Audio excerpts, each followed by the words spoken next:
6.5%, was it? Is that what the current odds are of the Stanley Cup? Well, and if you look at the round-by-round progression, the Stanley Cup favorite is the Vancouver Canucks. Like, what a time to be alive! Talking you through every goalie controversy, scoring slump, and draft lottery bust, this is the C4 Podcast on CanucksHockeyBlog.com. Here they are, the best starting lineup we could afford under the salary cap. Chris, Matt, Anna, and Adam. Welcome to another episode of the C4 Canucks Hockey Podcast, brought to you by the Full Press Coverage Network and CanucksHockeyBlog.com. I am Chris, Adelaide Force, joined virtually, as always, by the ever-smitten Anna Forsyth, A Forsyth 03. Welcome, Anna. Hi, Chris. Yeah, smitten is a good way to describe me right now. You know, it's a segue into who will be joining us momentarily on the show. We'll pull them in. We've sort of alluded to it on social a little bit in C4 Discord. Hey, we've got another former Canuck lined up. What's interesting is that when we were sort of floating the idea of a former Canuck joining us in the lead up to the episode with Aaron Volpatti, which again, if you have not listened to that episode, go back 2 weeks, you'll listen to it. But this guest was, I think, the first name thrown out as a possibility because of who he is to you. Yeah. So props to Chris on this one because he's the one that suggested and said, hey, I noticed this person's DMs are open. Why don't you ask? And I did. And yeah, great. We were blessed, honored, whatever, Annisman, whatever, to be joined by Frankie Corrado, former Canucks defenseman. Yeah, someone I've been a champion of whilst he played in Vancouver. Unfortunately, it didn't work out. But yeah, that's very exciting. Yeah, and he will be sliding in momentarily to join us. I'm now thinking, though, does he want us to say that his quote-unquote DMs are open? Yeah, maybe not. Oh, well, that cat is out of the bag. And only listeners of the C4 Canucks Hockey Podcast ones. I mean, it's a Twitter thing. And for those that don't know, it's not like you can slide into the DMs. It's message requests if you don't follow someone or they follow you. I mean, you can slide into my DMs if you want. My requests are open and I get spam all the time. Yeah, so do we at C4. We get very, odd spam, by the way. But hey, do you want a job? Yes, please. Anyway, we're going to have, Frank join us. He is going to talk to us about his career. And then we get into the Canucks near the end, like the current Canucks. You want to stick around for that. Speaking of the current Canucks, there's good games and there's not good games. It wasn't all terrible. So as I mentioned on last week's show, I went to both games. One was more fun than the other. I had fun at both, but in terms of the actual hockey, the Juice retirement game, that was your hockey, Chris. That was old school. Oh, loved it. I mean, anytime. Yeah, it was horrible night if you happen to be a goaltender with the stats somehow built into your contract. Boy, did I love it. Yeah, it's funny. I've often talked about, I wonder how Demko feels watching the team play better in front of Spencer Martin than they ever do in front of him. But I'm just not really sure that happened in the Anaheim game. But luckily they scored enough. It was 3-2 going into the third period. Arguably, it wasn't a Chris Golden-style hockey game until the third period rolled around, at which point there were 8 goals. 8! Yeah. That was wild. Honestly, I was that last goal. I just thought, there's no way they're going to score again, are they? Yeah. No, they are. Well, Bo Horvat needs himself a deal. Of course, he's going to get a couple of goals in the course of the game. In fact, he wasn't the only one with multi-goals. Kuzmenko got himself a hattie, so that's pretty cool. Young kid getting all the hats thrown on the ice. And it was to the point where people were in such a celebratory mood that once they got all the hats on the ice, more hats had to get thrown on. Yeah. So I was sat right at the top, like literally like a couple seats down from Murph. So we had a quick chat with Murph beforehand. But yeah, we were not anywhere close to hat throwing distance, even if I did have one. But I mean, good for Kuzmenko. He seems like tries really hard, happy-go-lucky guy. Let's see how long that lasts in Vancouver. But at least he doesn't speak English that well, so maybe he doesn't see Canucks Twitter at its worst yet. Yeah. Anywho, let's take ourselves a quick break here to bring Frank Corrado into the show. And as we mentioned off the hop, we've got a very special guest joining us today. Anyone that knows me knows that I'm kind of freaking out right now. But yeah, we are honored to be joined by Frank Corrado. So Frank, welcome. Thanks for joining us. Yeah, thank you for having me. It's nice to get out on the Canucks platforms here and talk a little Canucks. Yeah, awesome. Thanks. So first question is going to be, Canucks fans kind of know you as Frankie, and when you left, it seemed like you were more mature. You went as Frank, and was that a purposeful decision to sort of distance yourself from us, or? No, it had nothing to do with Vancouver. Actually, it was. I think we kind of decided. Well, I don't know why I say we. I kind of decided while I was playing for the Canucks that Frankie seemed a little like a kid. Right. So to sound more adult-like, I was going to go with Frank. And both of them are not my real name, as I've said on multiple occasions on multiple different shows. My real name is actually Francesco. So, yeah, I don't really have a preference. People call me both. I think now doing some media work, I'm doing the same kind of juggling act as far as, is it going to be Frankie? Is it going to be Frank? What sounds better? But it's all good for me either way. Awesome. Well, let's just start off, like growing up in the sort of Toronto area, growing up a Leafs fan.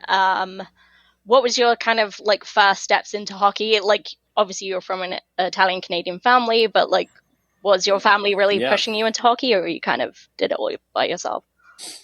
No, not at all. We didn't have any kind of push to get into hockey. I loved it. I loved watching hockey, and I really took to watching the Leafs, and Matt Sundin was kind of like my childhood hero as far as hockey players go. And I think I got to around the age of 5 or 6, and I started kind of telling my dad I'd love to play hockey, and it would have been halfway through the winter at that point. So, you can't just enroll, right? You have to wait for the next season to go by. So he said, okay, well, why don't we get out onto the pond and we'll get you some skates and we'll play some hockey out there. And then if you really want to do it, you can play house league next year. So, we had a great summer out on the pond. We had some friends that would join us. We'd be clearing the snow, and those are some of the first memories that I have of playing hockey as a kid. And then, the next year came around.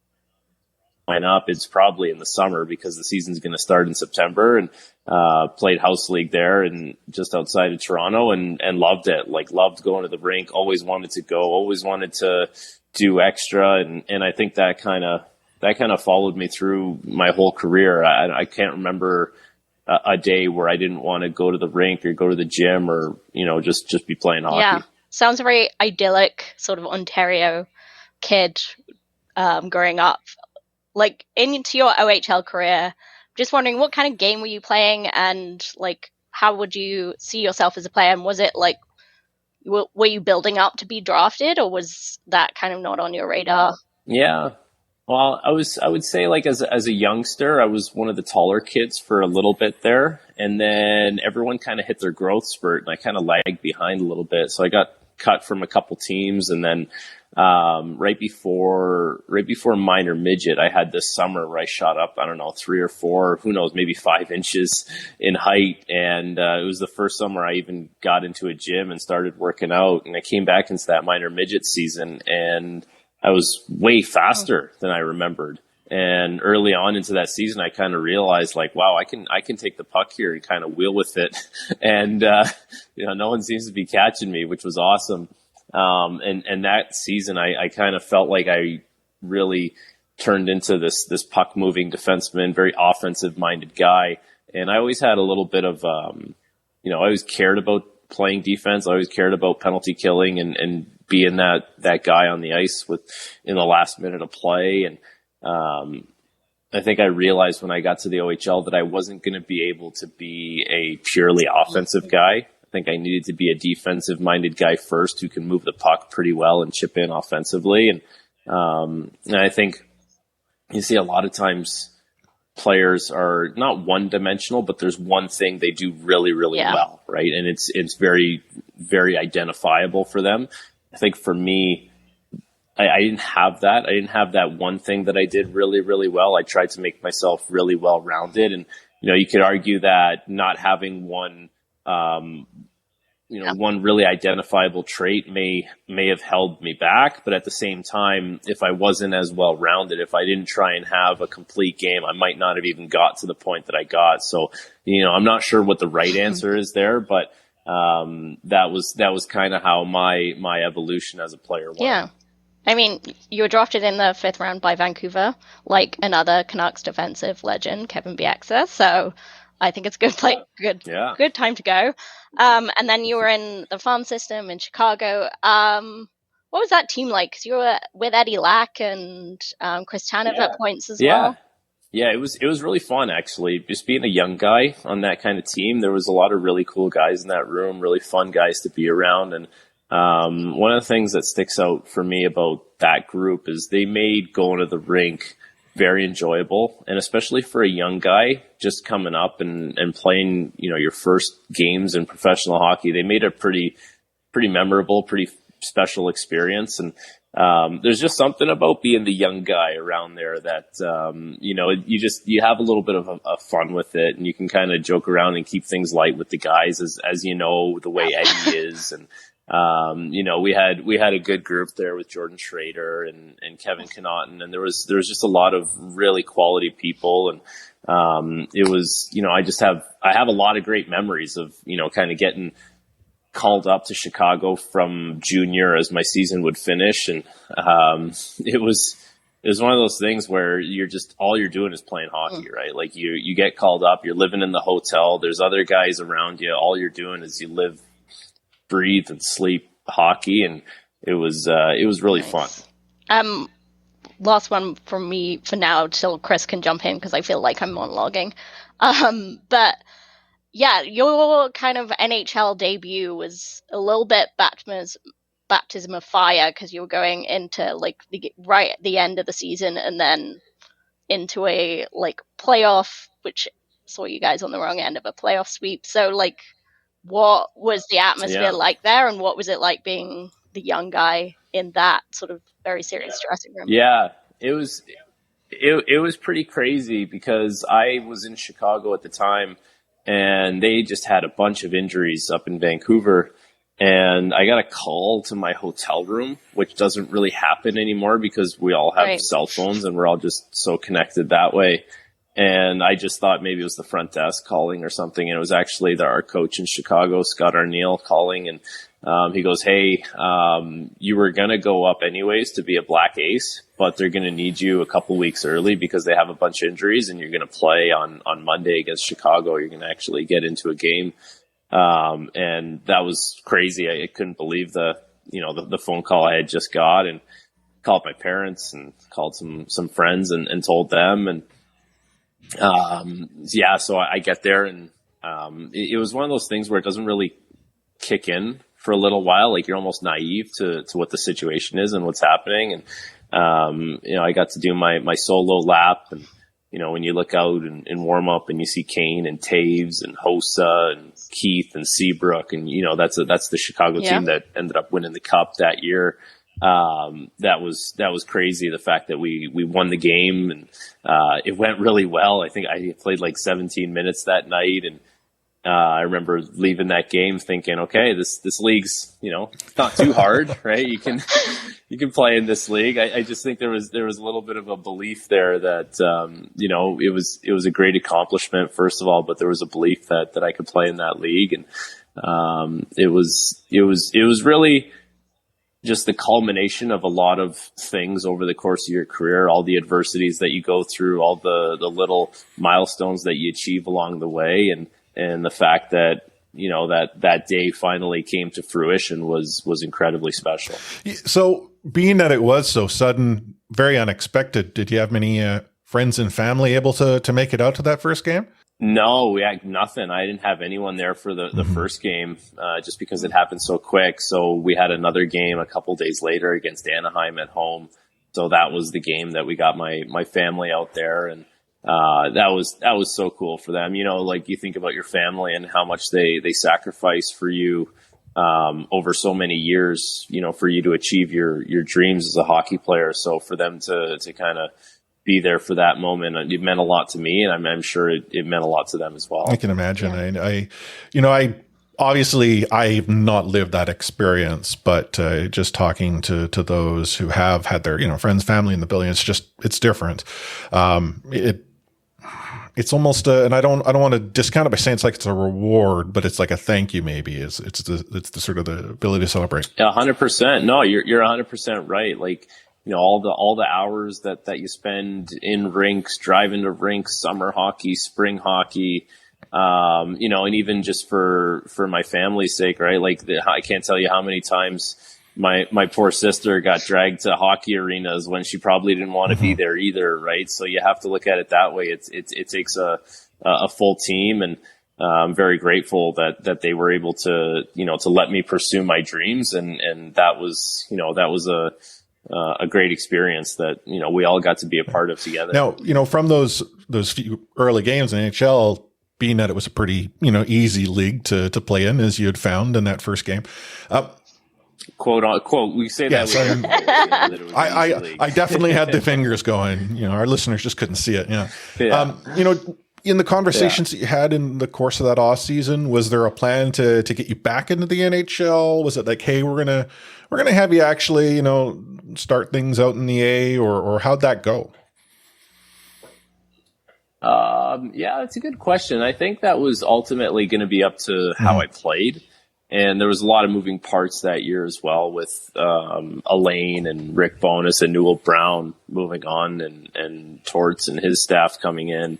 Anytime a new staff comes in, it's going to be different, and you're going to have to earn their trust. And, but my exit meeting, following that training camp with Torts, when he ultimately told me I was going to start the year in the minors, was really good. He was happy with the way training camp went. And, he just kind of said, like, for a 20, 21-year-old kid, you're better off to go play in the minors rather than sit around here and, play sparingly. And, I was for sure cool with that. I think it was great that he even brought me in his office and talked to me about that. I thought that was great. And that whole year, anytime I did get called up, Torts was awesome about just kind of keeping me in the loop as far as what's going on and what he expects from me. And, sometimes it wasn't always what I wanted to hear. It may have been a little more blunt than I may have thought, but I do, I have a lot of respect for the way he handled me. And, things obviously didn't work out for both of us in Vancouver. His demise coming a year earlier, but it was a good year for me. That first year, anytime I did get called up, I was in a game. So I didn't get called up and sit around for 2 or 3 weeks and kind of watch games and sit on the sidelines. And I thought that was great that, anytime I was going up, I knew I was going to be used. And if I wasn't going to be used, it was, hey, you're going right back to the minors. And I got to play under Travis Green, who I thought is a really, really good coach, and really helped me that season as well. One last question before I throw it back to Anna there. Tortorella, does he get a bad rap? Well, I mean, it depends who you ask, right? Like if you just go by his media quotes or his scrums and what he says, maybe you'll find people who give him a bad rap. But if you talk to players who played for his teams, what they're probably just going to say is Torts is tough, but he's fair. He cares about his players. He cares about winning. Can he sometimes fly off the handlebars? Sure. I mean, there's a lot of coaches that do, and there's a lot of coaches that play stupid head games with you at the same time. And Torts was never that kind of guy. He was very direct in what he wanted, what he expected from players, and, may come across a little more blunt at times. But, I think at the end of the day, as a player, you don't mind that. And, I don't know if he gets a bad rap from players who know him and have played with him. Again, from the outside, many players will say, I may not have seen eye to eye, but I knew that he and I didn't see eye to eye. Like, I appreciated the fact he was direct. Yeah, and I think that's the thing players want too, right? Like, you kind of understand fairly early on if it's not going to be a great situation. And listen, for a guy like me, I was never a marquee player in that league by any stretch. I was always a fringe guy, kind of just on the cusp of being in the league. So, like, I never had any kind of beef with anyone. I was just happy to be there and happy to be in the league. So really, whatever the coach says for me is that's great. Like, let's do it, Yeah, I mean, I think it's kind of become clear that the fans have a very different perspective of Torts than players. So you kind of have to respect that. And it's good to hear that he was very direct with you. I'm not trying to force you into saying something non-diplomatic about the Canucks, but was it a tough situation when you were Canucks, their farm team was in Utica. There's no direct flights. You're driving to Syracuse, flying across the country every time you're called up and thrown into a game. Yeah. And that's a lot of pressure for someone trying to earn their spot. It must have been a tough couple of years. Yeah, you know what? So the games that I would get called up and have to do the travel, you're almost just running off adrenaline at that point. It was a little bit of a drag, just the way the travel worked out. You'd have to get a car from Utica to Syracuse, fly Syracuse to Toronto, have a layover, and then fly Toronto to Vancouver. It's not easy getting there, but Utica itself was awesome. The fans were amazing. The community was great. The team treated us really, really well. It was just an incredible place to play, and we had a really special group, and we were able to go to a Calder Cup finals. Ultimately, would it make more sense for the team to have their farm team close to home? Of course, and they have that now with Abbotsford, but I don't think the travel itself was ever, it was never really seen in a negative light. It's just one of those things you're so happy that you got the call and you get to go up to the NHL that, that flight could be to Siberia and you'd still be over the moon about it. Okay. Yeah. I think that's a great attitude to have, but it's tough, on the body for sure. Obviously things didn't work out quite as I had hoped in Vancouver, went to waivers. Ending up in Toronto, that's your boyhood club. What was the moment there with your family when you kind of realized that was eventually going to happen? Yeah, it was crazy, actually. So my parents were on their 25th wedding anniversary down in California, and they had kind of planned it so that they would catch our games with Vancouver early in the season. So that kind of didn't really work out. And so I was at my Nona's house up in Woodbridge, and I'd found out that I was getting picked up by Toronto, and she told, she followed my whole career, so she understood what was going on, which was awesome. So we had a great moment there in the kitchen of her house, and it was crazy that it was Toronto. I mean, and when you look at the way things worked out, it probably would have been better if it was a different team, just with the way things played out there. But to be able to say that I lived out that dream of being a Maple Leaf and playing in my hometown city for however short it was, or however I don't want to say controversial. It's probably not the right word, but it was met with a lot of adversity, and it was really cool nonetheless. Yeah, it's very cool that you had that sort of moment and experience. I mean, you've come across some tough coaches in your career, like Torts followed by Babcock. Yeah, Torts and Babcock were different though.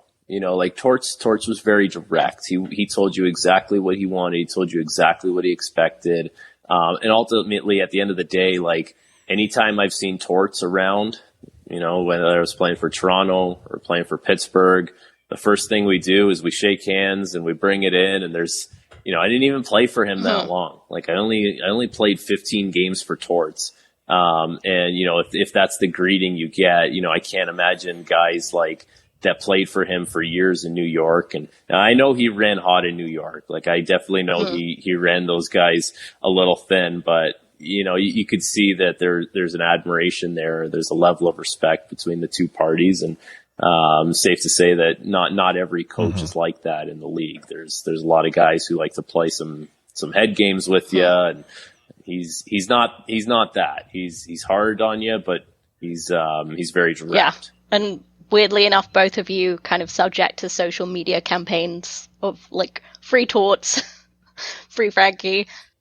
Free torts. When was he free torts? When he got banned for when he went to exchange recipes with Calgary or something like that. That's right. Yeah, he was a character for sure. But yeah, what a beauty. Honestly, tough time in like Toronto, didn't work out, unfortunately. But like you did end up going to Europe to sort of finish your professional career. You had some conversations, I understand, with the Sedins before you ended up in Modo, and what was that? Yeah, because well, it was cool. So it was the pandemic, and there was a lot of uncertainty around a lot of the leagues, the AHL, and a lot of the teams in Europe. And this opportunity kind of came to light where I could go to Modo, a team that had just been relegated, was trying to work its way back to the SHL, and it was a 2-year deal. It was going to be 1 year, and then you know if we got promoted, there would be a second year attached to it. And the Twins were awesome. They were nice enough to take my call and answer some questions about the city and the team and what it's like there. And it really lived up to to what they told me. Modo is the name of the team. The town is called Urschelnsvink, something like that. I don't know how to say it anymore. I practiced college it try a bunch when I got there. Yeah.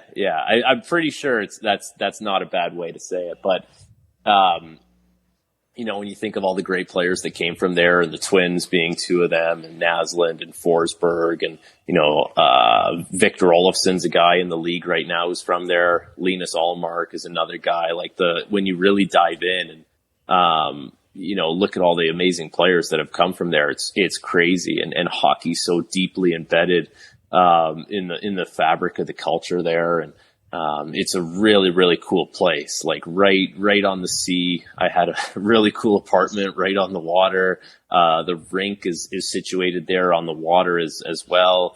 And just the people there, they live and breathe hockey, and they live for that team. And, even though it was the pandemic and we weren't able to have full crowds, you could feel that energy in that town. And we weren't able to get promoted, obviously, but I'm pretty sure they're having a great year this year, and it sounds like they're probably the front runners to get promoted, and I'm sure Hank and Danny be pretty fired up to see that happen.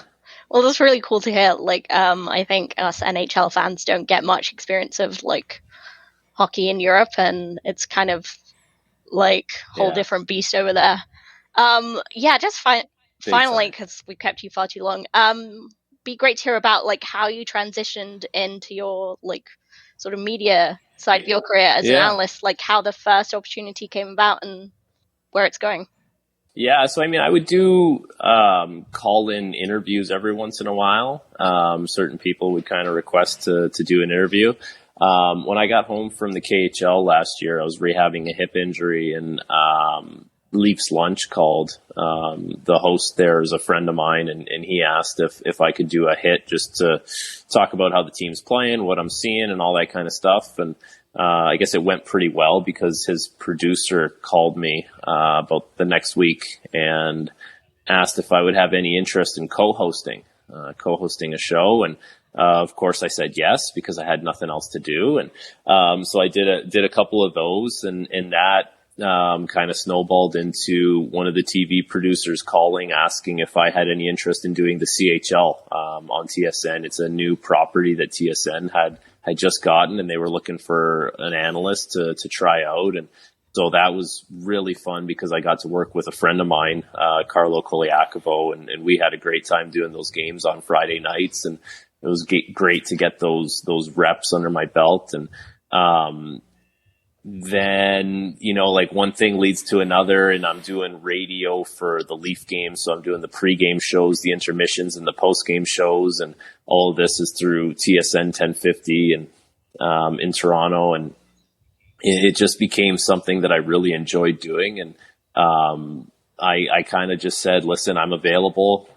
If you need me to do anything on the radio side, if there's opportunities on the TV side. And luckily for me, there was some opportunities. So I just kind of kept saying yes to everything that came my way. And now we're sitting here almost a year later, and still doing the radio as much as I can, doing some overdrive, doing the Leaf games like I was last year. And now I'm doing some panel work. So I'm doing some panels for the Habs, doing some panels for the Sens, and some Jets stuff, doing Sports Center, just literally trying to do as much as I possibly can, get as many reps as I can, because I like it. It's fun. And I'm talking hockey anyways. So if I'm talking hockey at home, I might as well, have a camera and a microphone to kind of share what I'm talking about. Nice. Yeah. I mean, you've always kind of struck me as someone thinks sort of critically about the game. So it's kind of cool to see that kind of play out. Yeah, it's good. I'm struggling with how much I want to post on Twitter. Mm-hmm. I feel like that's where a lot of the people get roasted is, Yeah. you post something on Twitter, and we both know the way Twitter's can be, fine, but isn't it? for now, Leafs Twitter also very for casual, now- so it's fine. Well, like we were talking about this too, like Leafs Twitter is something, but it's not quite Canucks Twitter. Canucks Twitter is on a whole other level, and people here in Toronto don't quite understand that. And I've, we were talking about this on Overdrive once with Jeff O'Neill and Brian Hayes, and me and the O-Dog were telling him, like, no, man, Canucks Twitter is a different beast. Like Leafs Twitter is one thing, but Canucks Twitter it's on a whole other level. Yeah, we're all too aware. I think it's just a smaller town, and I think people tend to get to know each other more. I don't know. In There's Vancouver? something special about it. I couldn't Yeah, tell you. it's weird. I know we're well over time. I actually have one yeah. question I think we'd be remiss not to ask. You were here on the first year of this current 9-year retool in Vancouver. Is it time for the rebuild? Well, I don't know if it was a retool when I was there. 'Cause it would- I know there was a general manager I had who said that it's probably in everyone's best interest to try and rebuild the team. And I think that got swatted away. And listen, you can call it whatever you want. You can call it a rebuild. You can call it a retool. Ultimately, there just needs to be a plan. And players want to see a plan. Fans want to see a plan. And like there's just needs to be some kind of light at the end of the tunnel. And if we do X, Y, and Z, we're going to be a sustainable team for a long time. And I think the fans are smart enough to buy into that. And where fans get frustrated is when they don't see that, and they don't see the long term, the long term plan behind things. So there's some good players. Like I've said this on Sports Center many times because we've been talking about the Canucks a lot. There's some good players there. It feels like there's some different age groups of players, which is a little weird. You have a young nucleus up front, and then you have a couple older players, and then you have like this aging back end, and you have a really awesome young goaltenders. It just seems like a bit of a weird mishmash. But yeah, it's listen, so I was in the organization for 4 years. I had 3 head coaches and 2 general managers and 2 different presidents. So it's, I'm sure there, at some point there needs to be a little bit of a what's next here. How are we going to get through this? And, there's certain organizations, whether it's hockey, baseball, basketball, football, they just seem to get it. They understand that if they do things right for a couple years, they can have multiple years of sustained success. And fans are smart in Vancouver. Like they have opinions, they have hot takes, but they also have facts, and they're very knowledgeable, and they know the game well. So they can kind of sniff out when something doesn't smell right. And I hope, I'm a Canuck alumni. It's great to see the fans have something to cheer for. And I remember watching the 2011 run like it was yesterday. And I was one of those people who really felt captivated by that team and their run to the finals. And I love the way they played. I love the way they did things. And for me, getting drafted by that organization was really, really cool, because I knew I was going into something that was, there was a certain culture and there was a certain way of doing things that was deeply ingrained there at the time. Yeah. Cool. Honestly, I think that call to action is a great place to leave it. So thank you so much, Frankie. And yeah. All right. Thanks for having me. And we'll be right back. You're listening to the C4 Canucks Hockey Podcast, brought to you by the Full Press Coverage Network and CanucksHockeyBlog.com. Take hitting out of the game. You can't hit anymore, so don't do it. The unsportsmanlike conduct, I want to get an explanation on that. No kidding. Because how do you get suspended for unsportsmanlike conduct? Plus interference. There's no interference there. He had the puck. Now, Madison never ever did that before. Now, why did he do it? And that because he was mad. Well, your early favorite for the Calder Trophy, that's for sure. Elias Pettersson, you might even say your early favorite for the Hart Trophy. Just to get back to your question, Elias is going to play plenty. He didn't play. He's going to get a lot of power play time. And, yeah, I'm concerned about our offense. We lost 200-point players, and we've got to find a way to score. That was super cool. And I thought you did a very good job, Anna. I think really you should just take over hosting the show. Yeah, I mean, peek behind the curtain, Chris just said right before we hit record, Anna, do you want to take over this one? And I was like, well, it does make sense for me to be taking over it. You probably weren't expecting me to just ask almost 99% of the questions, but maybe you were. You did a great job. And I mean, who else better to talk to Frank Corrado than arguably his biggest fan? Yeah, it was very cool to talk to him. He had some interesting stuff to say about like his coaching. Maybe stuff he didn't say as well. That was interesting too. But yeah, got some good insight, and also if I wanted him to rant and rave about the Canucks and him getting treated badly, he wasn't going to do that. But yeah, that's okay. It was still a great conversation, and maybe he can transform into friend of the show and return to another episode later on in the season. Who knows? But it was pretty cool to have him on. We didn't get into Vancouver in the current state too much. Obviously, he sort of talked about some things that I don't think are too shocking. I believe he's talked about it on shows elsewhere, including actually local radio here. But the point is that I think his words hold true. This team needs to put together a plan that is more than day to day, which this current front office has allegedly moved away from, and execute, as opposed to whatever's been going on the past 9 years. I tried to sort of get him to like commit to the 9 years. Is it now time to rebuild? But he he's wise to my he's wily, my kung fu. But yeah, I mean, it's just a real reminder that like of all the kind of opportunities that Canucks have kind of turned down to make a real go of rebuilding, retooling, whatever you want to call it. And we briefly talked before the show about Jim Rutherford's comments today. They're pretty damning, right? From a president of hockey, like saying that like you shouldn't be losing the games you're losing with the players you have. And if you're saying, but at the same token saying players must be held accountable. But kind of the things, again, is the things you don't say, right? The things he didn't say was, I'm not blaming Bruce. In fact, it was kind of seems like he was, like, by sort of targeting the style of hockey Canucks are playing, which I think is fair. You know, it is. I mean, and just to sort of maybe not in public, but... Yeah. To give the quote, just in case our listeners didn't catch it. Yeah, please. He was on 650. He said, when you're winning at home 3-0 and you have the goaltender that we have and the players that we have, we should not lose that game. And then he went on further to say, there are certain players you can't trade because people aren't interested in them. I mean, maybe we're going to get... You shouldn't say it. Yeah.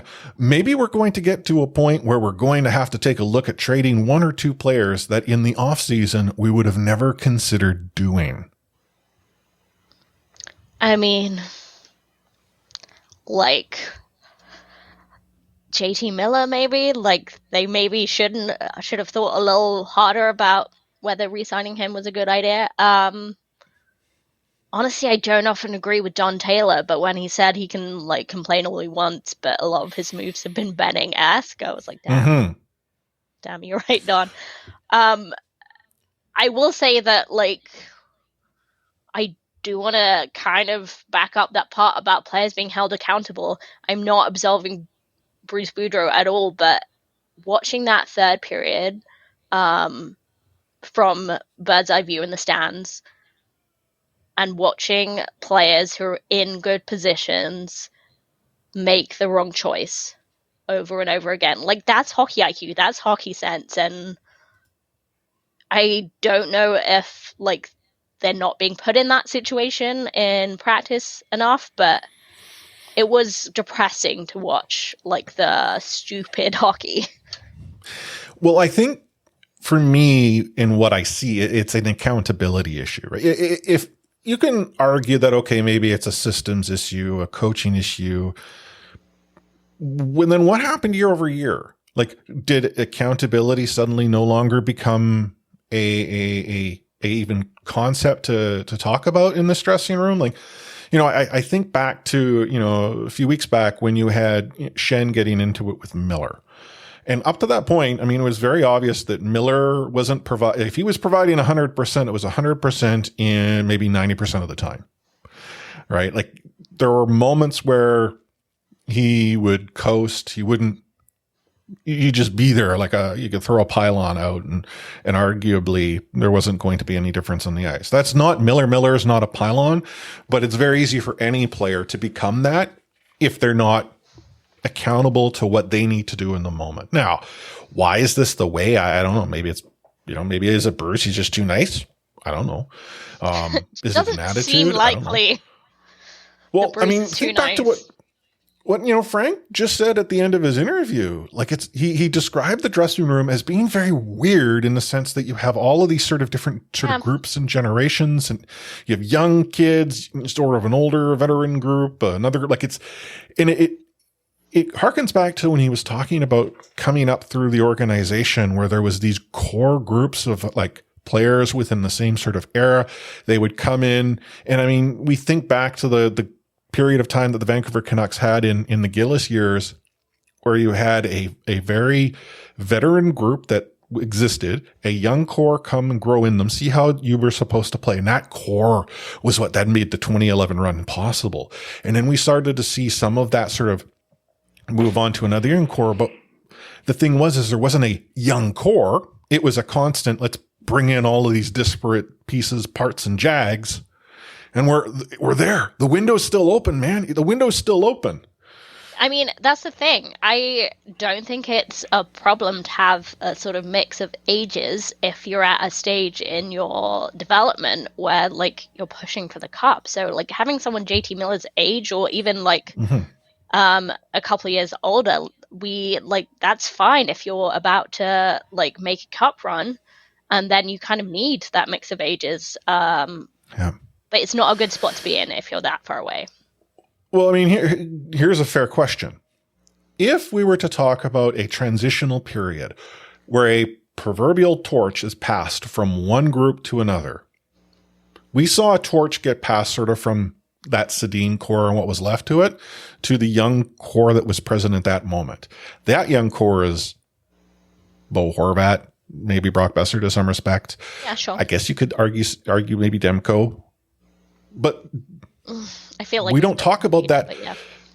We don't talk about as the young core anymore. That is now this veteran. So like there's this transition of torch that went to a group that isn't quite there yet, and yet somehow the previous management regime and to some respect the current management regime is like, oh yeah, no, totally we are. Like to what Donnie said seems, you know, very Benning-esque to what Rutherford and Alvin have been up to, and it's hard to say no. Yeah, I mean, you are 100% right on like that analysis of Bo and Brock like being that sort of pass the torch onto them. And the problem was, instead of like building up players around them, like younger players of the similar ages and experience, and then maybe a couple of older players, you know, kind of in the like mold of Luke Shen, you know, those sorts of players. Instead of doing that, like the Canucks continually invested in overpaid project players. And, you know, like, this is not to knock on, like, even Ryan Miller, like, as a goalie signing. He was great for Vancouver, but was it a brave thing to do? No. Like, what if they had put Eddie Lack and Markstrom in there? It would have been a tough year. They were pretty young at that time. But, like, just those sorts of moves, needed to be a little braver, and they weren't. Yeah. And, you know, how it sort of works out is the brave moves would have been maybe like paying Markstrom to stay. Not to suggest that was the right play at the time. Calgary had far more money than Vancouver Canucks had going for them. And let's be honest, Calgary as a team was actually in a better place than Vancouver was at the point of, let's put Markstrom into this situation that we have here. But, you know, bringing it back to sort of the current situation in the team, the week that was very inconsistent. You had the loss against the Devils, which really wasn't good Canucks hockey. You've got Juice Night, which, boy, did they have the juice in the third period. And then the game on Saturday where it seemed like Vancouver had it in the bag and they lose in the shootout. I mean, if there was one moment that is the epitome of how that game went, it was Bo Horvat's shootout attempt. This is not a knock against Bo, but yeah, that's how the Canucks third period and ultimately game played out. Honestly, yeah, that was a kind of the epitome of the night. Bo was one of the bad players on the night. In general, he was making smarter decisions than a lot of people on the puck. Even though I memed him into oblivion for one dumb move he made. But, you know, overall, he was one of those smarter people. But, like, Canucks should have been way ahead before Nashville even started scoring. Yeah. But it doesn't bode well that you've had this inconsistent homestand. You essentially, soiled the bed on your last game. Yep. And then you head out on your Eastern road swing, where tomorrow night they take on the Senators, or tonight, depending on when you're listening, followed by the Habs the night after. They get a couple of nights off to either enjoy La Belle Provence or to hang out in the Six, but they're in Toronto for Saturday, Boston on Sunday. So you got two back-to-backs. And then they end up in Buffalo for a Tuesday night game before coming to a two-game homestand before they're back on the road again.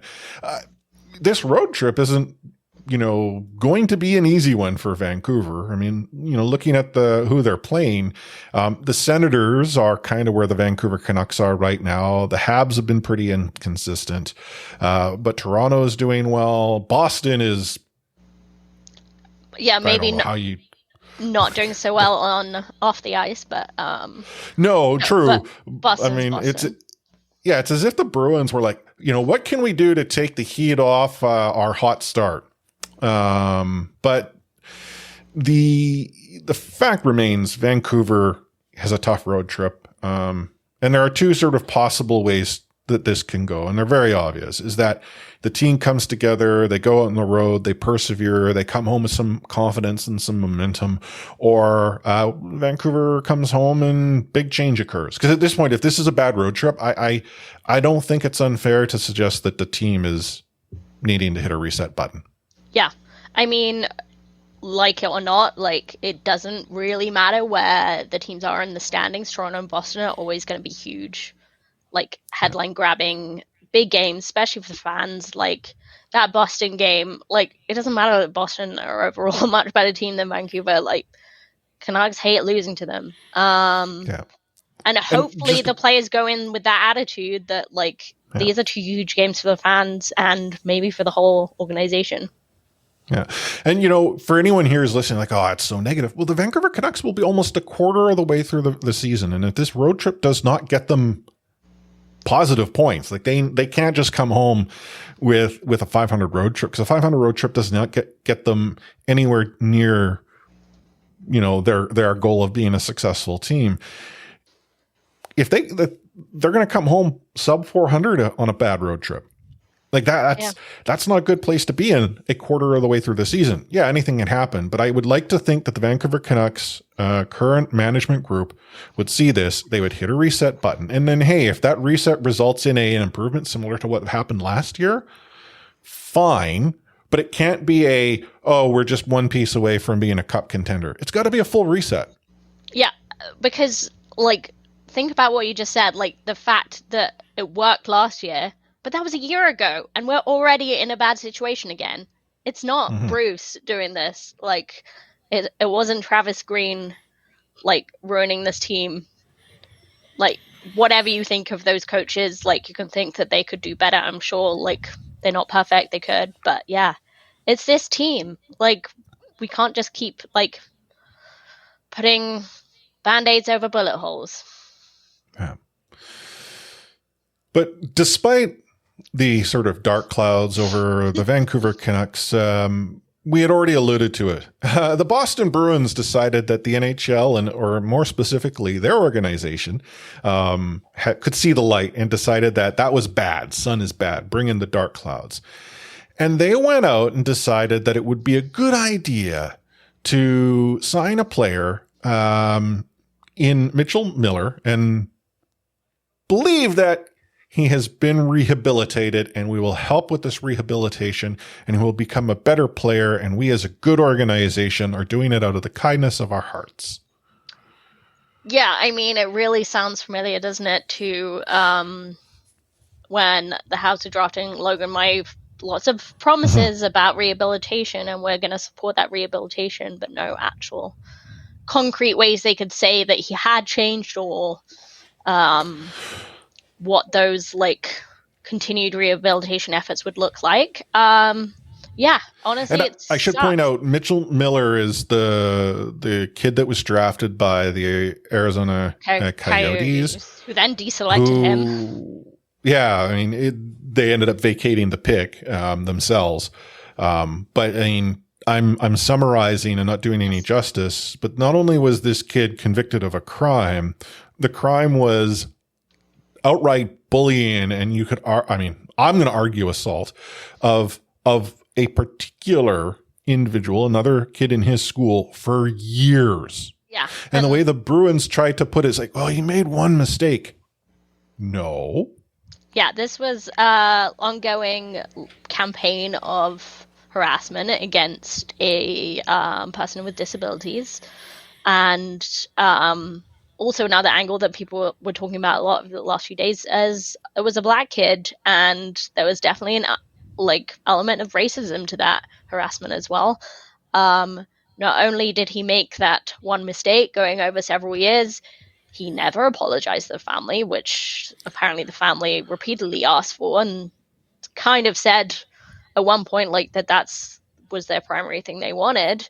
And some of his the only efforts I can see at rehabilitation were court ordered, which, by the way, does not count as volunteering. No, the only communication that has ever been made to the victim was a court ordered letter, and that's it. No further attempts.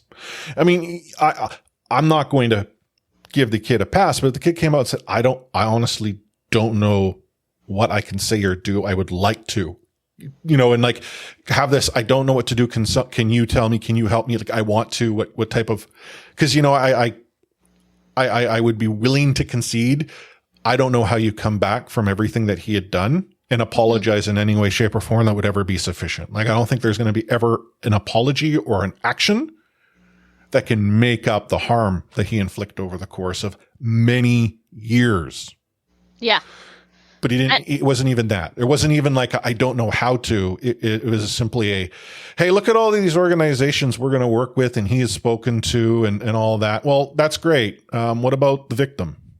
Yeah. I mean, as you said, some of the organizations that were named have come out and said they have had no contact with Mitchell Miller. Well, that's also not a good look. I will. I mean, I'm no expert.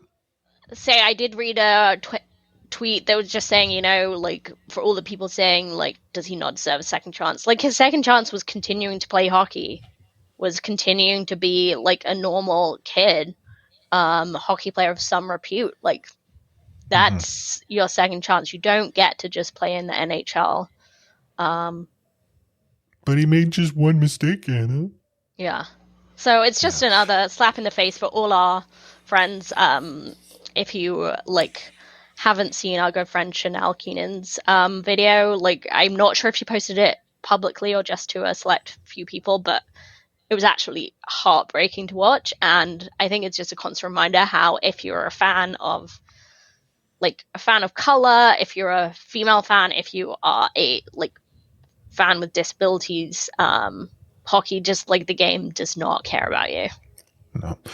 But it's also, I mean, reinforcing something that you and I have said time and time again on the show. These teams who try to put themselves in a position of being progressive and having done a lot of reflection and a deep dive into issues are either, one, lying through their teeth, or two, completely oblivious that not only are they not part of the solution, they are continuing to be part of the problem, because the Boston Bruins tried to play this off after Gary Bettman is made to look good by the situation in saying that, oh, no, this kid ain't going to be able to play in the NHL, nor has the team asked us about this. Commissioner of the AHL said something very similar. But the Bruins like, oh, there was new things came to light. Nah, man, it's all been in the light of day. Yeah. Like, I think it was, friend of the show, Sam Chang, who said, like, look at what you can find on Google. Yeah. Like, they just got called out on it, and I'm sure the backlash was just more than they predicted. Which is telling in itself. Yeah, so it's not a case of all's well that ends well. Mitchell Miller had his contract offer rescinded, but, like, we saw what you did. Like, everyone saw you.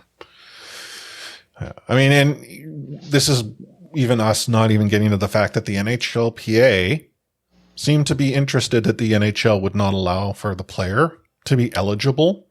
I get that the PA, from a purely, hey, the league's not following the CBA as we feel it should be followed, has an obligation to speak up.